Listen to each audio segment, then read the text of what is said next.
Hello बच्चों, let us read the question. In one dimensional collision between two identical particles A and B, B is stationary and A has momentum P before impact. During impact, B gives impulse J to A. तो question में हमें दिया है कि दो object हैं जो identical हैं, तो उन दोनों के मास जो है वो सेम है। ए ऑब्जेक्ट का मोमेंटम p है, मीन्स डेफिनेटली उसकी कोई इनिशियल वेलोसिटी होगी, और बी ऑब्जेक्ट स्टेशनरी है, सो उसका मोमेंटम भी क्या होगा, जीरो, और वेलोसिटी भी जीरो। ड्यूरिंग द इम्पैक्ट जो बी ऑब्जेक्ट है ना, यहाँ इम्पैक्ट हुआ इन दोनों का, तो बी ऑब्जेक्ट जो है वो ए ऑब्जेक्ट को जे इम्पल्स ट्रांसफर करता है। ठीक है, तो ऑब्वियसली यहाँ है ना, ड्यूरिंग द इम्पैक्ट में हमें पता है कि अगर जे इम्पल्स बी ए को ट्रांसफर कर रहा है, तो एज अ रिजल्ट ए भी है ना, एज अ रिएक्शन फॉर जे भी ए भी जे बी को जे इम्पल्स ट्रांसफर करेगा। द टोटल मोमेंटम, ये क्यों हुआ है, क्योंकि यहाँ third law of motion apply हुआ। ठीक है, हर एक्शन की इक्वल एंड अपोजिट रिएक्शन होती है। तो चलो फर्स्ट स्टेटमेंट हम रीड करते हैं। The total momentum of A plus B of system before after the impact is p and p minus j during the impact. First statement है, during impact a gives the impulse to the magnitude j to b। तो during impact जो है a जो है impulse transfer करता है j impulse किसको, b को। थर्ड स्टेटमेंट है, coefficient of restitution is 2j by p minus 1। A fourth statement है, coefficient of restitution is j by p plus 1। तो यहाँ आउट ऑफ 4 स्टेटमेंट हमें फाइंड करना है कि कौन सा स्टेटमेंट कौन कौन से स्टेटमेंट जो है वो करेक्ट है। तो जो की कॉन्सेप्ट यहाँ डेवलप हो रहा है, ठीक है, सबसे पहले law of conservation of momentum,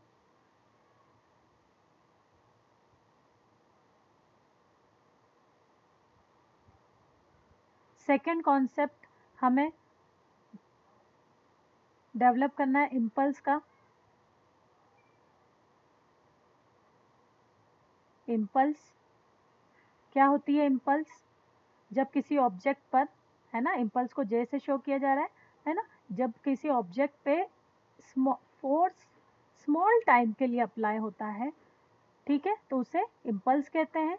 और इम्पल्स को चेंज ऑफ मोमेंटम से भी इंडिकेट करते हैं। ठीक है, थर्ड कॉन्सेप्ट जो है यहाँ पर coefficient of restitution, which is velocity of separation divided by velocity of approach. ठीक है, ये 3 कॉन्सेप्ट है, इससे क्वेश्चन सॉल्व हो जाता है। चलिए देखते हैं। ठीक है, स्टार्ट करते हैं। फर्स्ट है the total momentum of the system before system A plus B before and after is p। तो हम इसका आफ्टर, है ना, इम्पैक्ट भी डायग्राम बना लेते हैं। चलिए, जब ए ऑब्जेक्ट को ट्रांसफर हुआ, तो डेफिनेटली वो किसी v1 वेलोसिटी से मूव करने लगेगा। ठीक है, और इसका जो मोमेंटम होगा ये हम फाइंड करेंगे। सो मोमेंटम ऑफ ए, ठीक है, फाइनल मोमेंटम ऑफ ए हम फाइंड करते हैं। सिमिलरली अगर बी ऑब्जेक्ट को भी जे इम्पल्स ट्रांसफर हुआ है, तो बी ऑब्जेक्ट भी आफ्टर कोलाइजन किसी v2 वेलोसिटी से ट्रेवल करने लगेगा, एंड डेफिनेटली उसका भी मोमेंटम होगा, फाइनल मोमेंटम होगा। करेक्ट। चलो, तो यहाँ कह रहे हैं during the total momentum of A plus B system is p। तो लेट अस चेक कि before collision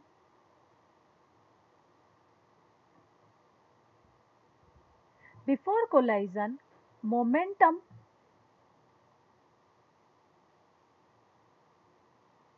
of A plus B system, ठीक है, of system A plus B. देखें, ए प्लस बी सिस्टम का मोमेंटम जो होगा P A का momentum plus P B का मोमेंटम होगा। ए का मोमेंटम हमें गिवन है p, बी का 0, सो आंसर क्या आया, p। करेक्ट। अब आफ्टर चेक कर लेते हैं। After collision momentum of system A plus B कितना हो जाएगा, ये भी हो जाएगा ए का फाइनल मोमेंटम प्लस बी का फाइनल मोमेंटम, ठीक है, इज इक्वल्स टू, चलिए देखें अब ए का फाइनल मोमेंटम कैसे फाइंड करेंगे। तो यहाँ पर देखते हैं कि ए ऑब्जेक्ट को इम्पल्स कितना मिला है, जे इम्पल्स, और इम्पल्स किसके इक्वल होता है, चेंज इन मोमेंटम। सो इस चेंज इन मोमेंटम को हम क्या ये लिख सकते हैं कि momentum of A object in final minus momentum of A object initial. So momentum of A object final is not known minus A का इनिशियल ऑब्जेक्ट क्या, इनिशियल मोमेंटम क्या है, p, डायरेक्शन चेंज है इसलिए माइनस लिख सकते हैं इसे। तो यहाँ पर हो गया हमारा j minus p is equals to momentum of A object final. Similarly b object के को भी j इम्पल्स ट्रांसफर हुआ है, तो j impulse is change of momentum, और ये चेंज ऑफ मोमेंटम किसके लिए होगा, p ऑफ b ऑब्जेक्ट, है ना, b ऑब्जेक्ट का momentum final minus B object का momentum initial. So J is equals to momentum of B object final minus zero, initial momentum उसका जीरो था, so P of B final हमारे पास आ गया कितना, J, करेक्ट। यहाँ दो ये रिजल्ट डेवलप हुए हैं।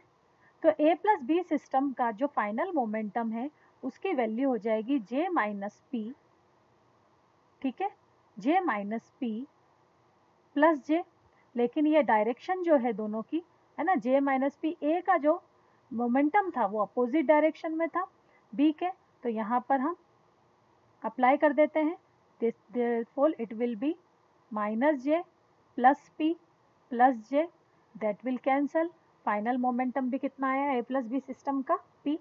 अब अगर हम ड्यूरिंग कोलाइजन फाइंड करें, ड्यूरिंग कोलाइजन, ठीक है, सिस्टम ए और बी सिस्टम का मोमेंटम, ठीक है, सो मोमेंटम यहाँ चेंज है ना, यहाँ जे इम्पल्स दोनों को ट्रांसफर हो रहा है, ठीक है, जे इम्पल्स जो है दोनों को ट्रांसफर हो रहा है। तो यहाँ पर जे इम्पल्स जब पी का था उसका इनिशियल मोमेंटम कितना था, ए सिस्टम का इनिशियल मोमेंटम पी ए, और बी सिस्टम का इनिशियल मोमेंटम कितना था, पी बी, कितना था, पी प्लस जीरो। सो यहाँ पर ड्यूरिंग कोलाइजन भी जो मोमेंटम था वो कितना डेवलप हुआ, पी ही डेवलप हुआ, करेक्ट है। सो हम क्या कह सकते हैं, बिफोर कोलाइजन, आफ्टर कोलाइजन और ड्यूरिंग कोलाइजन जो ए कंबाइंड सिस्टम ऑफ ए और बी का मोमेंटम था वो हर पॉइंट पर क्या रहा, पी है। This is the law of conservation of momentum कि during the collision of two object, है ना, अगर उन पे एक्सटर्नल फोर्स जीरो रहे तो उनका मोमेंटम किसी भी पॉइंट पर हमेशा ही क्या रहता है, कंजर्व रहता है। तो यहाँ जो P माइनस जे मोमेंटम दिया है ड्यूरिंग इम्पैक्ट इज रॉन्ग, इसके कारण ये स्टेटमेंट हमारे लिए क्या हो गया है, रॉन्ग। चलिए सेकेंड स्टेटमेंट है, during the impact A gives impulse of magnitude J to B. So during impact जब दोनों कोलाइड हो रहे थे तो ए ऑब्जेक्ट जो है वो जे इम्पल्स देता है किसको, बी को। सो यहाँ हमने Newton's third law of motion के अकॉर्डिंग हमने बता दिया है, जब बी अगर जे इम्पल्स ए को दे रहा ट्रांसफर करेगा तो ए भी बी को जे इम्पल्स ही ट्रांसफर करेगा by Newton's third law of motion. So ये स्टेटमेंट भी क्या हो गया है, ट्रू। नेक्स्ट है द कोफिशिएंट ऑफ रेस्टिट्यूशन, दो वैल्यूज दी है सी एंड डी ऑप्शन में, so out of this two only one can be possible, one can be correct only. सो इसके लिए हम सॉल्व करते हैं, E इज इक्वल्स टू, है ना, ये 3 और 4 दोनों के लिए सॉल्यूशन हो जाएगा, E is equals to V2 minus V1 divided by U1 minus U2। यहाँ हमें वेलोसिटी चाहिए, ठीक है, एक बार फिर से ऑब्जेक्ट देखते हैं, ये ए ऑब्जेक्ट है, U वेलोसिटी से जा रहा था, P मोमेंटम था, तो क्या मैं यहाँ से वेलोसिटी फाइंड कर सकती हूँ, P is equals to MU, या U इज इक्वल्स टू हो जाएगा P by M। B object जो था इनिशियली रेस्ट में था तो उसका मोमेंटम क्या हो गया, जीरो, तो हम कह सकते हैं U2 इज इक्वल्स टू 0 है ना, u is equals to u1 is equals to p by m। After collision A object जो था v1 वेलोसिटी से ट्रांसफर कर रहा था, उसका जो मोमेंटम था वो कितना था, j माइनस पी, ठीक है, यह था पी ए फाइनल। और फाइनल मोमेंटम अल्टीमेटली क्या होगा, m into V one is equals to J minus P. So V one velocity हो जाएगी हमारी j minus P by m। Similarly B object जो था वो क्या था, v2 वेलोसिटी से ट्रेवल कर रहा था, उसका जो मोमेंटम फाइनल हमने गेन किया है ना, p b final is equals to j itself. So यहाँ हो जाएगा m into V two is equals to j। So v2 will be equal to j by m।